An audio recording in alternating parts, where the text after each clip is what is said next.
Study IQ IAS, अब तैयारी हुई अफोर्डेबल। जब भी कोई कैंडिडेट यूपीएससी की तैयारी स्टार्ट करता है, जो सबसे बेसिक क्वेश्चन उसके सामने आता है वो है यूपीएससी का सिलेबस क्या है और उसे अपनी तैयारी कहां से शुरू करनी चाहिए। इनफैक्ट ज्यादातर बच्चे यूपीएससी के एग्जाम के सिलेबस को ही डिकोड नहीं कर पाते एंड अल्टीमेटली सिलेक्शन से दूर रह जाते हैं। इस एक वीडियो में हम अंडरस्टैंड करने वाले हैं यूपीएससी का सिलेबस क्या है, सिर्फ सिलेबस का वो सेक्शन ही नहीं जो नोटिफिकेशन में मेंशन किया गया, बल्कि हम ये भी अंडरस्टैंड करेंगे कि कैसे हम उस सिलेबस को डिकोड कर सकते हैं और ये प्रिडिक्ट कर सकते हैं कि 2026 या 27 जब भी आप अपना अटेम्प्ट देने वाले हैं तो यूपीएससी किन सेक्शन से कितने क्वेश्चंस पूछ सकती है। सबसे पहली बात तो ये कि यूपीएससी के सिलेबस को अंडरस्टैंड करने का सबसे ऑथेंटिक सोर्स है यूपीएससी का अपना नोटिफिकेशन। हर साल जनवरी फरवरी में यूपीएससी प्रीलिम्स का नोटिफिकेशन रिलीज करती है।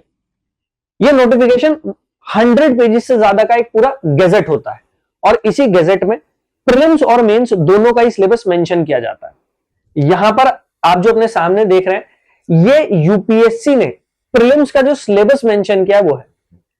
अब यहां पर अगर आप प्रीलिम्स के सिलेबस को देखेंगे तो जीएस के पेपर में आपको दिखाई देगा कि यूपीएससी मेंशन करती है current events of national and international importance, that is current affairs. इसके साथ साथ जब मैं स्टैटिक सिलेबस की बात करता हूं तो वहां पर history of India and Indian national movement ये मेंशन किया गया। इंडियन एंड वर्ल्ड ज्योग्राफी, जहां पर physical, social, economic geography of India and the world वो स्पेसिफिकली मेंशन किया गया। सिमिलरली अगर मैं पॉलिटी की बात करता हूं तो इंडियन पॉलिटी एंड गवर्नेंस, जहां पर ये बताया गया है कि इंडियन पॉलिटी में constitution, political system, Panchayati Raj, public policy, rights issue etcetera, इन सब के ऊपर क्वेश्चंस पूछे जाएंगे। Then we have economic and social development, जिसे हम इंडियन इकोनॉमी भी बोल देते हैं। यहां पर sustainable development, poverty, inclusion, demographic, social sector initiative etcetera, इन पर क्वेश्चन पूछे जाएंगे। Then we have general issues on environment, ecology, तो ये है आपका एनवायरमेंट और इकोलॉजी का सेक्शन, जिसमें बायोडाइवर्सिटी, क्लाइमेट चेंज, इन सब पे क्वेश्चंस पूछे जाएंगे। And finally general science. अब अगर आप यहां पर देखेंगे तो यूपीएससी ने प्रीलिम्स में मोटे मोटे तौर पर थीम्स मेंशन कर दिए, बट डिटेल्स मिसिंग है। हालांकि अगर मैं मेंस के सिलेबस की बात करता हूं तो यूपीएससी ने मेंस के सिलेबस में बहुत डिटेल में सिलेबस को डिस्क्राइब किया है। अभी हम मेंस के सिलेबस को भी डिकोड करेंगे, वहां भी समझेंगे कि कहां से ज्यादा क्वेश्चन बन सकते हैं और कैसे आपको अपनी तैयारी आगे बढ़ानी चाहिए। बट इनिशियल लेवल पर अगर मैं प्रीलिम्स की बात करता हूं तो आपने देखा होगा यहां पर डिटेल्स मिसिंग है। आप सिर्फ इतना लिख देते हैं हिस्ट्री ऑफ इंडिया। अब इंडियन हिस्ट्री तो बहुत बड़ी है, उसी में 3 सेक्शन हो जाते हैं, ancient, medieval, modern Indian history. और मॉडर्न में आपने इंडियन नेशनल मूवमेंट अलग से मेंशन कर दिया, मतलब इंडियन नेशनल मूवमेंट एक मेजर थीम है जहां से क्वेश्चन पूछे जाएंगे। और अगर आपने प्रीवियस ईयर क्वेश्चंस को एनालाइज किया हो तो आपने देखा होगा मॉडर्न इंडियन हिस्ट्री के क्वेश्चन ज्यादातर इसी सेक्शन से आते हैं, तो वो अलग से मेंशन किया गया। अगर मैं बात करता हूं ज्योग्राफी की तो इंडियन एंड वर्ल्ड ज्योग्राफी, इसमें physical geography, social, economic geography ये डायरेक्टली लिख दिया गया। बट फिजिकल ज्योग्राफी तो बहुत वास्ट है, बहुत बड़ी है। फिजिकल ज्योग्राफी के किस सेक्शन से कितने क्वेश्चन पूछे जाएंगे वो डिटेल्स मिसिंग है। तो जब मैं प्रीलिम्स के सिलेबस की बात करता हूं तो सबसे बड़ा क्वेश्चन जो रेज होता है वो ये है, इन मेजर थीम्स में से क्वेश्चन कहां से बनेंगे, कैसे बनेंगे, कैसे मैं सिलेबस को अपने लिए रिस्ट्रिक्ट करूं, कैसे उसके स्कोप को मैं रिस्ट्रिक्ट करूं। क्योंकि कई बार क्या होता है, हम पढ़ाई तो कर रहे हैं, हम बुक्स रेफर कर रहे हैं, लेकिन बहुत कुछ हम ऐसा पढ़ रहे हैं जिस पर शायद यूपीएससी कभी क्वेश्चन पूछेगी नहीं, और टाइम मैनेजमेंट बहुत जरूरी हो जाता है। तो चलिए अंडरस्टैंड करते हैं कि मेजर थीम्स को कैसे हम इनके स्कोप को डिफाइन कर सकते हैं और कैसे हम इंश्योर कर सकते हैं कि हम रेलिवेंट चीजों को ज्यादा टाइम दे रहे हो, रेलिवेंट चीजों को ज्यादा हम कवर कर रहे हो, पढ़ रहे हो। इसके लिए सबसे इंपॉर्टेंट सोर्स होती है प्रीवियस ईयर क्वेश्चंस। ये आपके लिए एक बेसिक एनालिसिस है लास्ट 10 to 12 ईयर्स का। पिछले 10-12 साल में यूपीएससी ने जीएस के जो पेपर्स लिए हैं उसमें कितने क्वेश्चन किस सेक्शन से पूछे गए। यहां पर अगर आप देखेंगे तो ओवरऑल इन्वायरमेंट, इकोलॉजी और ज्योग्राफी से मिला जुला के लगभग 25 से 30 क्वेश्चन आते हैं। अब देखो यहां जो मैं आपको क्वेश्चंस बता रहा हूं, ये मैं सबसे मिनिमम नंबर लेकर चल रहा हूं कि भाई इतने क्वेश्चन तो पूछे जाएंगे। दो बड़े सब्जेक्ट है हमारे पास, एक इन्वायरमेंट है, दूसरा ज्योग्राफी। इनसे मिला जुला के 25 to 30 क्वेश्चन आने। अब कभी ज्योग्राफी का सेक्शन ज्यादा हो जाता है, मतलब ज्योग्राफी का वेटेज बढ़ा दिया जाता है, कभी इन्वायरमेंट इकोलॉजी का वेटेज बढ़ा दिया जाता है, बट ओवरऑल कंबाइन करके मिनिमम 25 से 30 के बीच में तो नंबर लाए करेगा, इतने क्वेश्चन तो पूछे जाएंगे। पॉलिटी की अगर मैं बात करता हूं, 15 to 20 क्वेश्चन इंडिविजुअली इस सब्जेक्ट से आते ही आते हैं। आप किसी भी साल का पेपर उठाकर देख लीजिए, एवरेज उतना बैठ जाता है। हिस्ट्री की अगर मैं बात करता हूं, हिस्ट्री बहुत वास्ट है। यहां पर हमने देखा एंशिएंट, मिडाइवल, मॉडर्न और इंडियन नेशनल मूवमेंट, ये पूरा सेक्शन है। इसमें आर्ट और कल्चर भी ऐड हो जाता है।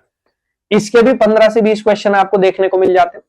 देन वी हैव इकोनॉमिक्स, और इकोनॉमिक्स में जो गवर्नमेंट ऑफ इंडिया की स्कीम्स होती है वो भी शामिल हो जाती है, उसके भी 15 to 20 क्वेश्चन आएंगे। साइंस और टेक्नोलॉजी 10 से 12 सवाल आते हैं, एंड देन इंटरनेशनल रिलेशन, उसके भी 4-5 क्वेश्चन आ जाते हैं। तो अगर आप मोटे मोटे तौर पर देखेंगे, हमें environment, ecology, geography, polity, history और इकोनॉमिक्स अगर हम ये तैयार कर लेते हैं तो हमारे प्रीलिम्स जीएस के पेपर को क्वालिफाई करने के चांसेस बढ़ जाते हैं, कट ऑफ मीट करने के चांसेस बढ़ जाते हैं, क्योंकि मेजॉरिटी पेपर तो यहीं से हमारा बनने वाला है। बट अगेन अभी हमने देखा था वेल डिफाइंड है ही नहीं सिलेबस। अब प्रीवियस ईयर क्वेश्चन से जहां हमें एक आइडिया लग जाता है कि नंबर ऑफ क्वेश्चंस कितने, इसके साथ साथ हमें यह भी पता लग जाता है कि किस सब्जेक्ट में कौन से टॉपिक ज्यादा इंपॉर्टेंट हैं, किनको यूपीएससी ज्यादा वेटेज देती है, और उसी के थ्रू हम हमारे स्कोप को रिस्ट्रिक्ट कर सकते हैं, जैसा अब आप देखेंगे। यहां पर मैं आपको 3 या 4 बड़े टॉपिक्स, बड़े सब्जेक्ट्स जिनसे यूपीएससी प्रीलिम्स में ज्यादा क्वेश्चन पूछती है, मैं वही दिखाने वाला हूं, और उनमें कौन कौन से टॉपिक ज्यादा इंपॉर्टेंट है जो आपको कवर करने हैं, हम वो समझेंगे। सबसे पहले पॉलिटी की बात करते हैं। 15 to 20 क्वेश्चन आते हैं। अब ये क्वेश्चंस कहां से पूछे जाते हैं, और ये पूरा का पूरा एनालिसिस जो मैं आपको देने वाला हूं, ये प्रीवियस ईयर पेपर्स के बेसिस पर है। लास्ट 15 to 20 इयर्स में यूपीएससी ने जो प्रीलिम्स का पेपर सेट किया है, उसमें जीएस का जो सेक्शन है, उस जीएस के सेक्शन में पॉलिटी सब्जेक्ट में क्वेश्चन कहां से ज्यादा पूछे गए।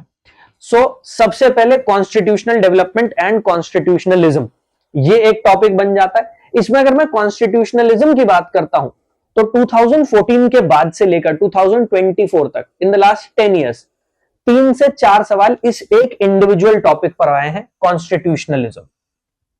इसके बाद प्रीएम्बल, प्रीएम्बल बहुत इंपॉर्टेंट टॉपिक है। हर ऑल्टरनेट ईयर प्रीएम्बल पर एक क्वेश्चन एक्सपेक्टेड होता ही होता है, मिनिमम एक क्वेश्चन आएगा ही आएगा। इसके बाद फंडामेंटल राइट्स और डायरेक्टिव प्रिंसिपल। फंडामेंटल राइट्स और डायरेक्टिव प्रिंसिपल ऐसा टॉपिक है जिससे पिछले, अगर मैं 20 साल में बात करता हूं, लगभग 50 to 55 क्वेश्चंस बने हैं। तो हर साल लगभग 2 से 3 क्वेश्चन इस पर आते ही आते हैं, आप ये मान लो। कई बार तो ऐसा भी हुआ कि डायरेक्टिव प्रिंसिपल पर एक ही साल में 2 से 3 क्वेश्चन पूछ लिए गए। ये इतने इंपॉर्टेंट टॉपिक है दोनों। इसके बाद यूनियन एग्जीक्यूटिव। यूनियन एग्जीक्यूटिव की अगर मैं बात करता हूं तो इसमें प्रेसिडेंट आ जाते हैं, वाइस प्रेसिडेंट आ जाते हैं, काउंसिल ऑफ मिनिस्टर है, प्राइम मिनिस्टर है, अटॉर्नी जनरल। अब आप देखिए अटॉर्नी जनरल पर रिसेंटली ही क्वेश्चन आया था, काउंसिल ऑफ मिनिस्टर्स पर बहुत सारे क्वेश्चन आते हैं, प्रेसिडेंट पर बहुत सारे क्वेश्चन आते हैं, उनके इलेक्शन को लेकर क्वेश्चन आए हैं। इनफैक्ट 2023 में 2 क्वेश्चन थे उनके इलेक्शन को लेकर ही। इसके साथ साथ पार्लियामेंट। अब ये जो पूरी थीम है यूनियन एग्जीक्यूटिव और पार्लियामेंट, इससे मिलाकर मोर देन 70 क्वेश्चंस बने हैं पिछले 20 से 22 सालों में। इसके बाद स्टेट एग्जीक्यूटिव और गवर्नर। स्टेट एग्जीक्यूटिव और गवर्नर में ज्यादा क्वेश्चन गवर्नर पर बनते हैं। Then we have judiciary. Judiciary में सबसे ज्यादा क्वेश्चन जो बनते हैं वो सुप्रीम कोर्ट के ऊपर बनते हैं। रिसेंटली भी आपने देखा होगा सुप्रीम कोर्ट के ऊपर क्वेश्चन आया था। इसके बाद अमेंडमेंट टू द कॉन्स्टिट्यूशन, एक बहुत छोटा सा टॉपिक है, मतलब 1 घंटे में आप इस पूरे टॉपिक को कवर कर सकते हैं, क्योंकि यहां पर यह बताया गया कि अमेंडमेंट कैसे होता है। आर्टिकल नंबर 368 है, उसमें प्रोसीजर दिया गया अमेंडमेंट का, और कौन कौन से ऐसे सेक्शंस है, कौन कौन से ऐसे आर्टिकल्स हैं, पार्ट्स हैं कॉन्स्टिट्यूशन में जो 368 के अंडर अमेंड होंगे, वो सब बताया गया। एक क्वेश्चन हर साल एक्सपेक्टेड होता है इस पर। लोकल गवर्नमेंट में ज्यादा क्वेश्चन जो आते हैं वो पंचायत पर आते हैं। पंचायत, हालांकि इसमें पंचायत के साथ साथ म्युनिसिपैलिटी भी हो जाता है, बट ज्यादा क्वेश्चन जो आते हैं वो पंचायत पर ही आते हैं। इसके बाद फेडरलिज्म, इंडिया में फेडरल सिस्टम है, फेडरल सिस्टम की कुछ फीचर्स होते हैं, उन पे क्वेश्चन पूछ लिए जाते हैं। देन इलेक्शंस, इलेक्शंस में क्वेश्चन जो है वो इलेक्शन कमीशन के ऊपर भी आ जाते हैं, plus model code of conduct या रिप्रेजेंटेशन ऑफ पीपल्स एक्ट, उस पर क्वेश्चन बन जाते हैं। तो जिस साल इलेक्शन हो रहे हैं तो मॉडल कोड ऑफ कंडक्ट, इसके साथ साथ रिप्रेजेंटेशन ऑफ पीपल्स एक्ट 1951, इसके ऊपर क्वेश्चन बन जाते हैं। And then we have certain miscellaneous topics जैसे एंटी डिफेक्शन, मतलब 10th schedule, then 5th and 6th schedule.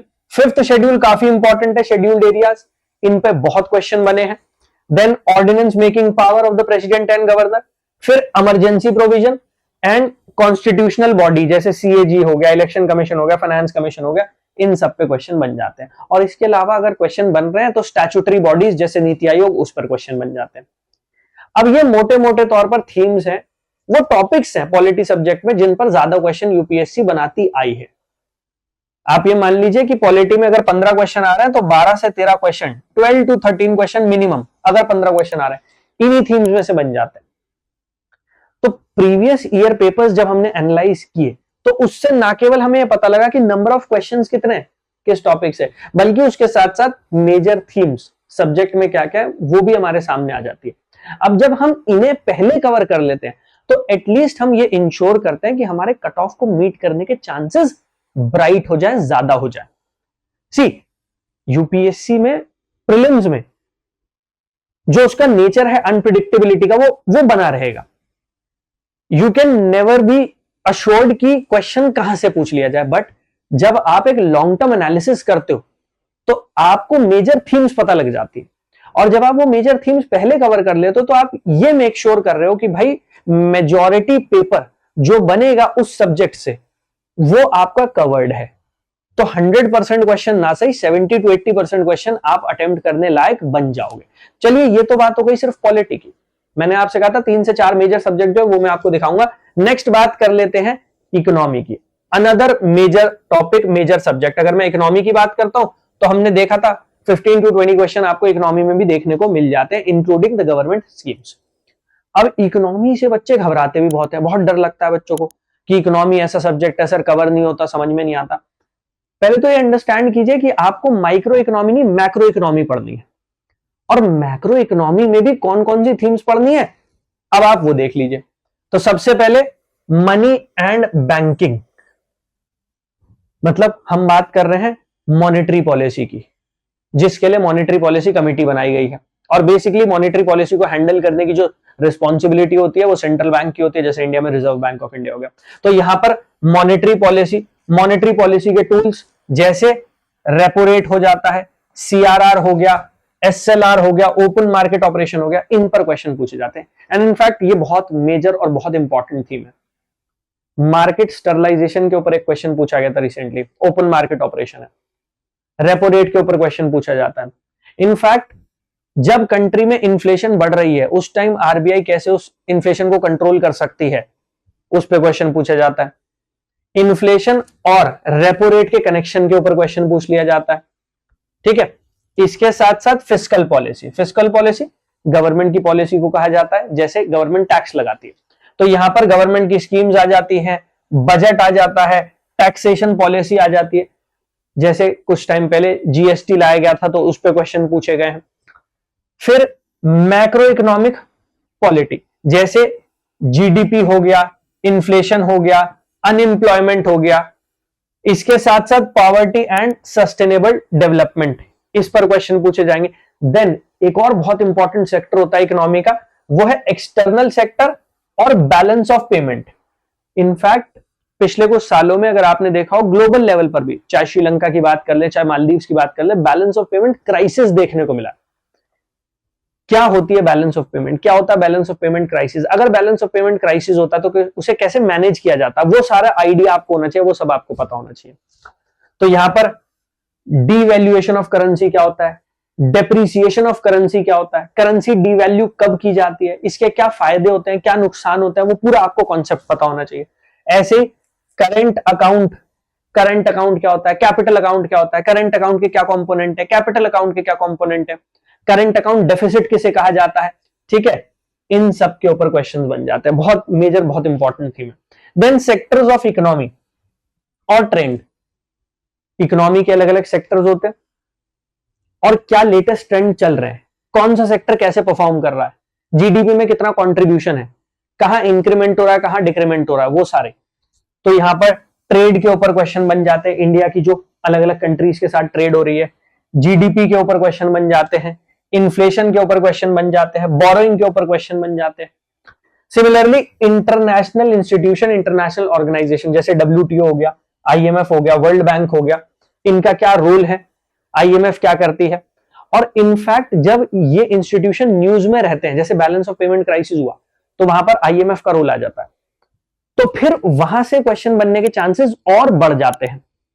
Similarly अगर हम ट्रेड की बात कर रहे हैं, तो अगर ट्रेड वॉर चल रही है या फिर ग्लोबल ट्रेड जो है वो हैम्पर हो रही है या ग्लोबल ट्रेड रिस्ट्रिक्ट हो रही है, उसका साइज कम हो रहा है, तो वहां पर WTO का रोल सामने आ जाता है, तो फिर उस पर क्वेश्चन बनने के चांसेस हो जाते हैं।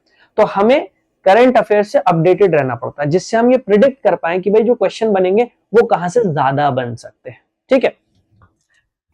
सिमिलरली अगर मैं बात करता हूं इन्वायरमेंट और इकोलॉजी की, तो यहां पर इन्वायरमेंट और इकोलॉजी के जो बेसिक कॉन्सेप्ट्स है, जैसे इकोटोन क्या होता है, नीश क्या है, बायो जियोकेमिकल साइकिल्स, उन पे क्वेश्चन, फूड चेन, उन पे क्वेश्चन।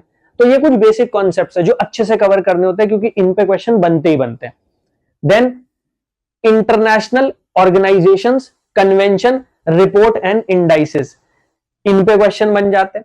फिर नेशनल पॉलिसीज और एक्ट्स, जैसे इन्वायरमेंट प्रोटेक्शन एक्ट है, वाइल्ड लाइफ प्रोटेक्शन एक्ट है, इस पे क्वेश्चन बन जाते हैं। और ये जो 3 थीम है ये काफी इंपॉर्टेंट है, इन पे क्वेश्चन बनने ही बनने होते हैं, तो आपको अच्छे से इसको स्टैटिक सिलेबस में कवर करना है। देन क्लाइमेट चेंज, रिसेंटली आपने देखा ही है, पिछले लगभग 1 डेकेड में क्लाइमेट चेंज को लेकर बहुत ज्यादा प्रोएक्टिवनेस बढ़ गई है, बहुत सारी कन्वेंशंस ऑर्गेनाइज की जा रही हैं, बहुत सारे ग्लोबल लेवल पर डिसीजन मेकिंग चल रही है, तो उस पर क्वेश्चन पूछ लिए जाते हैं, जिसमें ग्लोबल वार्मिंग है, green house gas based current affairs है, इनसे क्वेश्चन बनेंगे। और ये जो थीम है ना, इस पर जो क्वेश्चन बनेगा वो करंट अफेयर्स से रिलेटेड ही बनेगा। जैसे UNFCCC, उसकी कन्वेंशन हुई है, तो उस कन्वेंशन में क्या डिसीजन लिया गया, क्वेश्चन बनने के चांसेस होते हैं। देन प्रोटेक्टेड एरिया, जैसे हमारे यहाँ नेशनल पार्क्स हैं, वाइल्ड लाइफ सेंचुरी है, बायोस्फीयर रिजर्व है, अब इनमें भी किस पे क्वेश्चन बनेंगे, जो न्यूज में रहते हैं।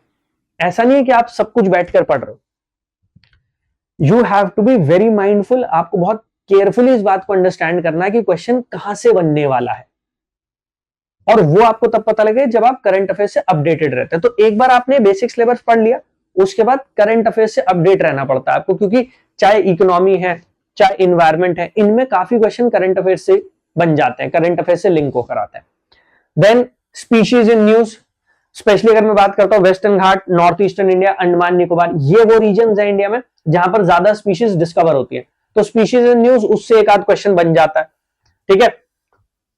इसके साथ साथ पोल्यूशन, पोल्यूशन के क्या कॉजेज है, पोल्यूशन की वजह से कौन कौन सी बीमारियां हो रही है, जैसे ब्लू बेबी सिंड्रोम है, नाइट्रेट पोल्यूशन है, प्राइमरी पोल्यूटेंट्स क्या है, सेकेंडरी पोल्यूटेंट्स क्या है। रिसेंटली हमने देखा कि दिल्ली के केस में पोल्यूशन बढ़ गया, PM 2.5 जो है वो काफी ज्यादा बढ़ गया था, तो ग्रेडेड रिस्पॉन्स एक्शन प्लान वो हमें लागू करना पड़ा। ग्रेडेड रिस्पॉन्स एक्शन प्लान क्या है, कितनी स्टेज होती है, कब कब लागू की जा सकती है, कौन सी स्टेज, वो आपको पता होना चाहिए, क्योंकि वो करंट अफेयर्स में था और वो इन्वायरमेंट इकोलॉजी से रिलेटेड हो जाता है। देन फॉरेस्ट सर्वे की रिपोर्ट आती है, हर 2 साल में रिपोर्ट पब्लिश होती है, तो जो लेटेस्ट रिपोर्ट है उस लेटेस्ट रिपोर्ट का डेटा क्या बताता है, कहां पर फॉरेस्ट कवर बढ़ा है, कहां पर रिड्यूस हुआ है, वो सारा आइडिया आपको होना चाहिए। तो ये मेजर थीम्स है। अगेन एक बार रिमाइंड करा दूं आपको फिर से, ये थीम्स यूपीएससी ने पिछले 10-15 सालों में जो क्वेश्चंस पूछे उसके बेसिस पर ये थीम्स मैंने डिडक्ट की है। आपको ये थीम्स अगर चाहिए हो वो आपको मिल जाएंगे, अभी मैं बता दूंगा, आप डाउनलोड कर सकते हैं टेलीग्राम चैनल से, वहां पर मैं पूरी की पूरी PDF अपलोड कर दूंगा, वहां से आप इसे डाउनलोड कर सकते हैं। और जब आप तैयारी कर रहे हो इन थीम्स को पहले प्रिपेयर कर लो, अच्छे से प्रिपेयर कर लो, क्योंकि इनिशियली मैंने आपको दिखाया था प्रीलिम्स के सिलेबस के साथ बहुत बड़ी प्रॉब्लम ये है, यूपीएससी ने मोटे मोटे तौर पर तो मेंशन कर दिया ये सब्जेक्ट है, इस सब्जेक्ट के इतने पार्ट्स है जिन पे क्वेश्चन पूछेंगे, बट किस पार्ट में क्या चीज ज्यादा इंपॉर्टेंट है वो नहीं बताया गया, वो हमें खुद अंडरस्टैंड करना पड़ता है और वहीं पर previous year questions, previous year paper जो है उनका एक इंपॉर्टेंट रोल आ जाता है। देन अगर मैं बात करता हूं ज्योग्राफी की, ज्योग्राफी में मैप बेस्ड क्वेश्चन पूछे जाते हैं। ये मैप बेस्ड क्वेश्चन ज्यादातर करंट अफेयर्स बेस्ड होते हैं और करंट अफेयर्स में भी जो कॉन्फ्लिक्ट जोन है, जहां पर कोई डिस्प्यूट चल रहा है, वहां से ज्यादा पूछ लिए जाते हैं। अगर मैं पिछले 10-12 साल की बात करता हूं तो ज्यादा क्वेश्चन जो मैप पर पूछे गए हैं वो West Asia, Middle East, Eastern Europe और अब पिछले 2-3 साल में अफ्रीकन रीजन, वहां से ज्यादा पूछे जा रहे हैं। तो इन रीजन में जो भी सिटीज, जो भी एरियाज न्यूज में रहते हैं उनको ज्यादा अच्छे से कवर करना है, क्योंकि वहां से ज्यादा क्वेश्चन पूछे जा रहे हैं। जहां वॉर चल रही है, जैसे इजराइल और फलस्तीन के बीच में एक वॉर सिचुएशन चल रही है, रशिया यूक्रेन के बीच में वॉर चल रही है, या फिर अफ्रीका में बहुत सारी कंट्रीज ऐसी हैं, बहुत सारे रीजन ऐसे हैं जहां पर आप कह सकते हैं गृह युद्ध चल रहा है, सिविल वॉर चल रही है, या फिर जहां पर टेररिज्म ज्यादा इनकलकेट हो रहा है, ज्यादा बढ़ रहा है, उन पे ज्यादा क्वेश्चन पूछे जाते हैं। ठीक है, तो उनको अच्छे से कवर करना है आपको। देन फिजियोग्राफी में माउंटेन्स, अब माउंटेन्स का अरेंजमेंट क्या है, ये जो क्वेश्चन पूछे जाएंगे इंडिया स्पेसिफिक होंगे। तो इंडिया में माउंटेन्स का अरेंजमेंट, हिमालयन माउंटेन्स हो गई, या फिर नॉर्थ ईस्ट की तरफ जाकर जो हमारी पूर्वांचल हिमालय उस पर क्वेश्चन बन जाएंगे। साउथ इंडिया में आ जाएंगे आप, पेनिनसुलर इंडिया, तो यहां पर ऑर्डर पूछा जा सकता है। ईस्टर्न घाट है, वेस्टर्न घाट है, उनमें जो जो माउंटेन्स पड़ रही है उनका ऑर्डर पूछा जा सकता है। स्पेसिफिकली ईस्टर्न घाट, क्योंकि ईस्टर्न घाट हमारी टूटी टूटी सी है, तो वहां पर छोटी छोटी माउंटेन रेंजेस है, तो उनका नॉर्थ टू साउथ ऑर्डर पूछा जा सकता है। ठीक है, ऐसे ही प्लेटूज है, प्लेटूज ज्यादातर सेंट्रल इंडिया में पड़ते हैं, तो इनका वेस्ट टू ईस्ट या ईस्ट टू वेस्ट जो ऑर्डर है वो पूछा जा सकता है आपसे। देन ड्रेनेज सिस्टम, इसमें जो हिमालयन रिवर्स है और पेनिनसुलर रिवर्स है उनकी ट्रिब्यूटरीज के साथ साथ एक नया ट्रेंड जो देखने को मिला यूपीएससी में, वो पेनिनसुलर प्लेटू में कौन सी वाली रिवर्स ऐसी हैं जो बे ऑफ बंगाल में ड्रेन करती है, कौन सी ऐसी हैं जो अरेबियन सी में ड्रेन करती है, उस पर क्वेश्चन बन जाता है। बहुत छोटी छोटी रिवर्स हैं जो अरेबियन सी में अपना पानी गिराती है या बे ऑफ बंगाल में चली जाती है, तो उन पे क्वेश्चन बन रहे हैं, और ये पिछले 4-5 साल में यूपीएससी ने ज्यादा किया है। तो आपको उसको लेकर अवेयरनेस होनी चाहिए। तो सिर्फ ट्रिब्यूटरीज नहीं, छोटी छोटी पेनिनसुलर प्लेटू की जो रिवर्स है उनके बारे में आइडिया होना चाहिए। देन क्लाइमेट एंड वेजिटेशन, उस पर क्वेश्चन पूछ लिया जाता है, तो यहां पर क्लाइमेटोलॉजी पे क्वेश्चन है, ओशनोग्राफी पे क्वेश्चन आ जाता है। Forest in India, forest type जो है डेसिडुअस फॉरेस्ट है, ऐसे ही एवरग्रीन फॉरेस्ट है, सेमी एवरग्रीन फॉरेस्ट है, इनका ऑर्डर कहां पर पाए जाते हैं, कौन से टाइप के ट्रीज मिलते हैं कौन से वाले फॉरेस्ट में, उस पर क्वेश्चन बन जाते हैं। ठीक है, देन मिनरल रिसोर्सेज, एक क्वेश्चन हर साल मिनरल्स और इंडस्ट्री पर आता ही आता है। 1 से 2 क्वेश्चन तो मान के चलो आएगा ही आएगा। तो इंडिया में इंपॉर्टेंट मिनरल रिसोर्सेज कहां कहां मिल रही है, कोल कहां पर मिलता है, आयरन ओर कहां पर मिलता है, बॉक्साइट कहां पर मिलता है, गोल्ड रिजर्व्स कहां पर है। अब कोई नए रिजर्व है, जैसे पिछले कुछ सालों में लिथियम रिजर्व्स इंडिया में मिले हैं, या फिर यूरेनियम के रिजर्व्स पाए गए हैं, तो ये जो करंट अफेयर्स में रहते हैं इन पे क्वेश्चन बनने के चांसेस ज्यादा होते हैं, तो आपको उस चीज से अपडेटेड रहना है। Then soil types, 8 different types of soil है, उनको पढ़ के जाइए, एनसीईआरटी में उनके बारे में दिया गया। ओशंस में अगर हम बात करते हैं, जैसे कोरल रीफ्स है, या फिर एक्सक्लूसिव इकोनॉमिक जोन है, या टेम्परेचर और सैलिनिटी ऑफ द ओशंस कैसे बढ़ती है, कैसे रिड्यूस होती है, डेप्थ के साथ कैसे बढ़ रही है, रिड्यूस हो रही है, उसका आपको पता होना चाहिए। And then of course agriculture में subsidies, MSP, cropping pattern, schemes government of India की, उस पर क्वेश्चन बनते हैं। तो मोटे मोटे तौर पर जो क्वेश्चन बनेंगे वो इन्हीं थीम्स पर बनेंगे, आपको इन्हें अच्छे से कवर करना है। ट्रस्ट में अगर आपने इन्हें अच्छे से कवर कर लिया, देन रेस्ट एश्योर्ड कि जो मेजॉरिटी क्वेश्चन बनेंगे इन सब्जेक्ट से, आप उन्हें बहुत अच्छे से टैकल कर पाएंगे। अब जैसे मैंने स्टार्टिंग में दिखाया था, एक बार फिर से दिखा देता हूं कि भाई यूपीएससी ने मेंशन किया subjects, but details are missing. अब जब हमने प्रीवियस ईयर क्वेश्चंस का एनालिसिस किया, हमने प्रीवियस ईयर पेपर्स को ध्यान से पढ़ा, तो हमें पता लग गया कि भाई ये मेजर थीम्स है अलग अलग टॉपिक्स में, अलग अलग सब्जेक्ट में। अब आपको पता है कि भाई मुझे क्या पढ़ना है, अब आपने स्कोप जो है वो डिफाइन कर लिया, जो अभी तक अनडिफाइंड पड़ा था आपके लिए। और ये सारे के सारे जो थीम्स मैंने डिडक्ट की हैं, ये पिछले 10-12 साल में जो यूपीएससी ने क्वेश्चंस पूछे हैं अपने जीएस के पेपर में, उसको पूरे को एनालाइज करके किए, कि भाई ऐसा ना हो कि सिर्फ 1 साल के बेसिस पर नहीं, 10-12 साल में जो यूपीएससी करती आ रही है उसके बेसिस पर ये पूरी की पूरी थीम्स जो है वो डिडक्ट की गई है। एक लॉन्ग टर्म एनालिसिस, इसको आप डाउनलोड भी कर सकते हैं, ये रहा टेलीग्राम चैनल, जिसको आपको ज्वाइन करना है, यहां से आप इसे डाउनलोड कर सकते हैं। यहां पर ये पूरी की पूरी पीडीएफ जो मैं अपलोड कर दूंगा, वहां से आप इसे डाउनलोड कर लीजिएगा, ठीक है। इसके साथ साथ स्टडी IQ के किसी भी बैच में आपको इनरोल करना हो तो आप AC लाइव कोड है, इसको यूज कर सकते हैं। सभी बैचेस पर आपको मैक्सिमम डिस्काउंट और स्पेशल मेंटोरशिप दोनों चीजें मिल जाएंगी। अब जो प्रीलिम्स के साथ खराब बात है, मेंस में वही अच्छी बात है। अच्छी बात क्या? मेंस में बहुत डिटेल में यूपीएससी ने सभी जीएस के पेपर्स का सिलेबस डिफाइन किया है। यहां पर अगर आप देखेंगे, ये है आपका जीएस पेपर 1। ओवरऑल इसे पेपर 2 कहा जाता है क्योंकि एसए के पेपर को पेपर 1 कंसिडर किया जाता है।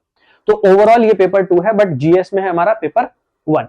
अब अगर आप देखेंगे तो यहां पर बहुत डिटेल में जाकर थीम्स दी गई हैं। आप देखो, Indian culture will cover the salient aspect of art forms, literature, architecture, modern Indian history from about the middle of 18th century until the present, freedom struggle, its various stages, important contributions from different parts of the country, post independence consolidation. आगे देखोगे आप, history of the world will include events from 18th century, salient features of Indian society, diversity of India, role of women and women's organization, effects of globalization on Indian society। तो mains में बहुत detail में syllabus दिया गया। अब यहां क्या problem आ जाती है? यहां प्रॉब्लम आ जाती है, इतने सारे टॉपिक्स मेंशन किए गए हैं, कौन से ज्यादा इंपॉर्टेंट है, किस पर ज्यादा फोकस किया जाए, कहां से ज्यादा क्वेश्चन बन सकते हैं। अगेन प्रीवियस ईयर क्वेश्चंस हमारी हेल्प करेंगे। देखिएगा, 2018 से लेकर 2023 यूपीएससी मेंस में जीएस पेपर 1 में जो यूपीएससी ने क्वेश्चन पूछे हैं, अगर आप देखोगे तो आर्ट और कल्चर में आपको एक चीज नजर आएगी, हर ऑल्टरनेट ईयर एक क्वेश्चन पूछा जा रहा है, और उसके बाद 3 से 4 क्वेश्चन पूछे जा रहे हैं। तो आपको ये अंडरस्टैंडिंग हो जाती है, हर ऑल्टरनेट ईयर इसके वेटेज को बढ़ाती है यूपीएससी, फिर गिरा देती है, फिर बढ़ा देती है, और मैक्सिमम 3 से 4 क्वेश्चन पूछे जाएंगे, ठीक है। सिमिलरली अगर आप हिस्ट्री की बात करेंगे तो यहां पर ऑलमोस्ट अगर आप देखोगे, ये मान के चलो 3 to 5 क्वेश्चन पूछे जाएंगे, 3, 4, फिर 2, फिर 5, फिर 2, फिर 5, ठीक है। तो ये मान लो कि भाई 3 से 4 तो क्वेश्चन आने ही आने। देन अगर आप सोसाइटी की बात करोगे तो आपको दिखेगा सबसे ज्यादा क्वेश्चन जो यूपीएससी पूछ रही थी वो सोसाइटी पर ही पूछ रही थी, या फिर ज्योग्राफी के क्वेश्चंस। अगर आप देखोगे, अब देखो 2019 से लेकर 2023 तक ज्योग्राफी भरी हुई है। अब आपको ये अंदाजा लग जाता है कि भाई ज्यादा क्वेश्चन कहां से पूछे जा रहे हैं, ज्यादा क्वेश्चन सोसाइटी और ज्योग्राफी से पूछे जा रहे हैं। अगर आप देखोगे एक फेयर आइडिया आपको लग जाएगा कि ऑलमोस्ट 13 to 14 क्वेश्चंस, मतलब almost 70 to 75% of the paper वो कहां से बन रहा है, वो इन दोनों थीम से बन रहा है। तो हमें क्या करना है, हमें इन पर ज्यादा नजर रखनी है, इनको ज्यादा अच्छे से पहले प्रिपेयर करके रखना है, क्योंकि मेरा मेजॉरिटी पेपर तैयार हो जाएगा। अब इसमें भी जब आप पेपर्स को एनालाइज करोगे तो आपको एक चीज और रियलाइज होगी कि सोसाइटी और ज्योग्राफी एक डायनेमिक टॉपिक है। इनके क्वेश्चन जो पूछे जाते हैं वो बुक से ज्यादा जो करंट इवेंट्स चल रहे हैं, करंट अफेयर्स में चीजें चल रही है, उससे बनते हैं। तो आपको ये फेयर आइडिया हो जाएगा कि मुझे कहां ज्यादा टाइम इन्वेस्ट करना है। तो जब प्रीवियस ईयर क्वेश्चंस को आप एनालाइज कर रहे हैं, आपको ये पूरा का पूरा एक एनालिसिस मिल रहा है।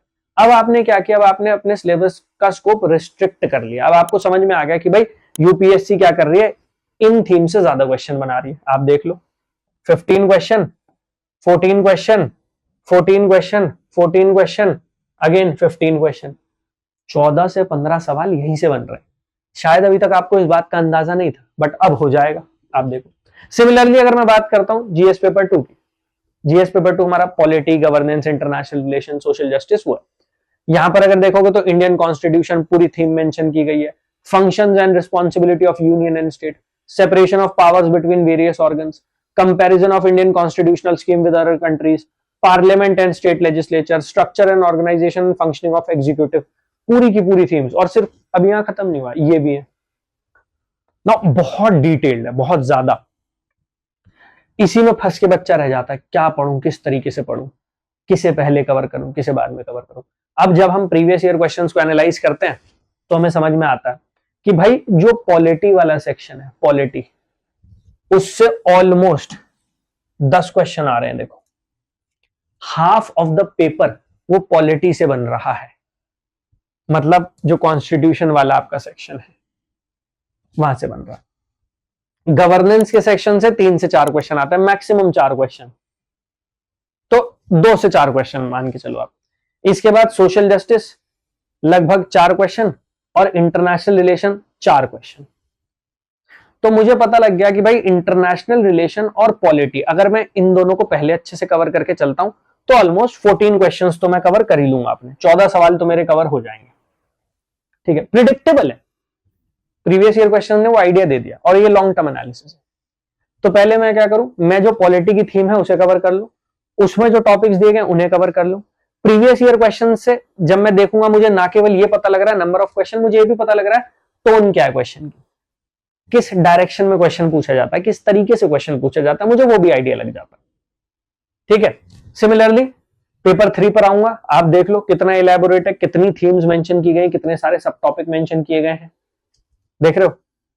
अगेन प्रॉब्लम वही आएगी, कैसे डिकोड करना है। प्रीवियस ईयर क्वेश्चन की हेल्प ली तो पता लगा भाई इकोनॉमिक्स से लगभग 4 क्वेश्चन आते हैं, एग्रीकल्चर अलाइड सेक्टर से लगभग 4 क्वेश्चन आते हैं, इन्वायरमेंट साइंस टेक्नोलॉजी और डिजास्टर मैनेजमेंट से 8 क्वेश्चन आ रहे हैं। ठीक है, देन इंटरनल सिक्योरिटी से 4 क्वेश्चन आते हैं। ये सेट पैटर्न है। तो क्या करना है, थीम वाइज पहले इस पर फोकस करना है, फिर इंटरनल सिक्योरिटी कवर कर लेंगे एंड देन इकोनॉमी एग्रीकल्चर। अब इसमें भी जब पेपर एनालाइज करोगे तो आप रियलाइज करोगे कि क्वेश्चन जो आ रहे हैं वो स्टैटिक से नहीं आ रहे, वो आ रहे करंट अफेयर्स। तो मुझे क्या करना है, मुझे ये जो थीम है इससे रिलेटेड मेन स्पेसिफिक जो करंट अफेयर है उसको पहले अच्छे से कर लेना है, क्योंकि मेजॉरिटी इन्हीं से क्वेश्चन पूछे जा रहे हैं, इंटरनल सिक्योरिटी से रिलेटेड है उससे। अब यहां पर मैंने अपने लिए प्रिडिक्टेबल बना दिया उस सिलेबस को, जो अभी तक थोड़ा शेडी था, ग्रे जोन्स में था, मुझे नई अंडरस्टैंडिंग हो रही थी कि भाई कहां से क्वेश्चन पूछ लिए जाएंगे, कितने क्वेश्चन पूछ लिए जाएंगे, क्या टोन होगी क्वेश्चन की, कैसे मुझे तैयार करना है मेंस के लिए। अब वो क्लैरिटी मिल रही है मुझे, समझ रहे हो आप, यही काम करना है। तो वो डिकोड जब हो जाता है तो आपके लिए प्रिडिक्टेबल हो जाता है, आप नेक्स्ट ईयर के लिए अंडरस्टैंड कर लेते हैं कि भाई क्वेश्चन कहां से पूछा जाएगा, किस तरीके से पूछा जाएगा। एंड इनफैक्ट मैं तो आपको बेसिक आइडिया दे रहा हूं, आपको खुद प्रीवियस ईयर क्वेश्चंस की एक बुकलेट खरीद लेनी चाहिए, उसमें थीम वाइज क्वेश्चन दिए होते हैं, अलग से सेग्रीगेटेड होते हैं। जब वो क्वेश्चन आप पढ़ेंगे तो आपको पता लग जाएगा किस थीम से क्वेश्चन किस तरीके से यूपीएससी पूछ रही है, एंड देन आपका माइंड उसी तरीके से उसे इंटरप्रेट करने लगेगा। अब उस थीम से रिलेटेड जो भी करंट अफेयर आप स्टडी करेंगे, आपका माइंड प्रोसेस वैसे ही करेगा कि अच्छा यहां से क्वेश्चन पूछा जा सकता है, इस तरीके से पूछा जा सकता है, ये हो सकते हैं क्वेश्चन की टोन। खुद हमारा दिमाग उस डायरेक्शन में फिर रन करने लग जाता है। तो एक बुकलेट परचेज कर लीजिए जिसमें प्रीवियस ईयर क्वेश्चंस हो, टॉपिक वाइज सेग्रीगेटेड हो, जिससे आप बस एक नजर मारो, आपको पता लग जाए कि भाई ये थीम है, ये टॉपिक है, इससे इतने क्वेश्चन पूछे गए और इस तरीके से पूछे जा रहे हैं। वो टोन पता होना भी बहुत जरूरी हो जाता है। सिमिलरली फाइनली जीएस पेपर 4 है, एथिक्स का पेपर, उसमें भी एक पूरा का पूरा जो सेग्रीगेशन है वो मैंने किया हुआ है कि बेसिक्स और थिंकर्स पर ऑलमोस्ट 5 से 6 क्वेश्चन पूछे जाते हैं। देन अगर आप देखोगे केस स्टडीज 6 क्वेश्चन आते ही आते हैं, क्योंकि आधा पेपर केस स्टडी ही होता है। इसके बाद फैमिली एंड सोसाइटी, इस पर बेस भी 4 से 5 क्वेश्चन आ ही जाते हैं आपके। ठीक है, तो अब हमें पता लग गया कि जो क्वेश्चन पूछेगा एग्जामिनर वो किस पॉइंट ऑफ व्यू से पूछेगा, किन थीम से ज्यादा पूछेगा। तो मुझे इन थीम्स पर पहले वर्क कर लेना है, मुझे केस स्टडीज पर पहले वर्क कर लेना है, जिससे मैं उस पेपर को अपने लिए प्रेडिक्टेबल बना सकूं। इसको आप डाउनलोड कर लेना, मैं फिर से बता देता हूं, टेलीग्राम चैनल, वहां से बेटा आप इसे डाउनलोड कर सकते हो, अपने पास रखो, काफी आपकी हेल्प करेगा तैयारी करने में। ये रहा Telegram channel, mains answer writing by Ankit sir. ठीक है, तो यहां से इसे डाउनलोड कर लेना, चैनल पर आपको मिल जाएगा, मैं इसे अभी अपलोड कर दूंगा। एंड ऑलवेज मेक श्योर जब आप पढ़ रहे हो ये एनालिसिस आपके सामने हो, आपके दिमाग में हो, जिससे आप हर थीम को, हर टॉपिक को, चाहे बुक से पढ़ रहे हो चाहे करंट अफेयर से पढ़ रहे हो, आप उसे इंटरप्रेट उसी पॉइंट ऑफ व्यू से करो, उसी नजरिए से करो। अगर आप इस तरीके से अपनी तैयारी को आगे बढ़ाओगे तो 2026 या 27 जब भी आपको पेपर देना है, आप श्योरली उस पेपर में बहुत अच्छा परफॉर्म करोगे, आप बाकी स्टूडेंट्स को आउट परफॉर्म कर पाओगे, क्योंकि आपको क्लैरिटी होगी, आपको पता होगा कि क्वेश्चन कहां से बन सकता है, किस तरीके से बन सकता है। That is what is important. All right, I wish you all the very best, लग के तैयारी करो। और हाँ, स्टडी IQ के बैचेस में अगर आपको एनरोल करना है, AC लाइव कोड लगा लेना है, सारे बैचेस आपके लिए अवेलेबल हैं, डिस्काउंट भी मिल जाएगा, मेंटोरशिप भी मिल जाएगी। चलिए दोबारा मिलेंगे आपसे एक ऐसी इंफॉर्मेटिव वीडियो के साथ। जय हिंद। स्टडी IQ IAS, अब तैयारी हुई अफोर्डेबल।